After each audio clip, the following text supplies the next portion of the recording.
we have today is a basic detail with motor cleaning on a D130.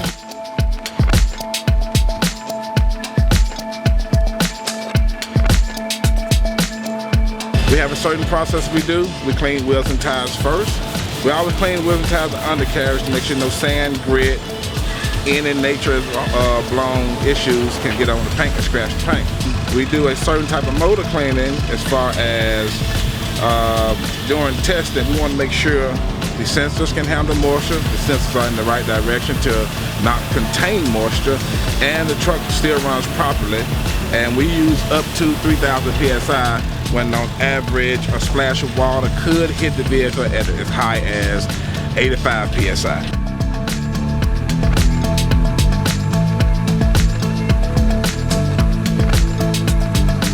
We do a two-stage interior cleaner where we disinfect and condition interior, which give it its dull luster.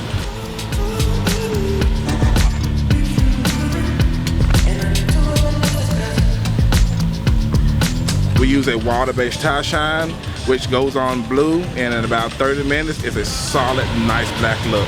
But that black look will always stick to the tire, never to the paint. Clear view on the windows, because some of these windows, they want to keep the original pieces to the truck. Some of these windows are actually over 20 years old. So we use a chemical called Clear View. Clear View does exactly what it says it will. We use a two-stage soap on the paint. We use an economic soap to make sure the prepping of any contaminants on the paint is softened, and we use a high carnauba soap in the bucket as we wash with the pad to make sure it gives it that lustrous shine. Regular vacuum. Always check your door cards, your door jambs, dry your wheels, clean your top, and you end up with this type of detail when you finish. Nothing hard.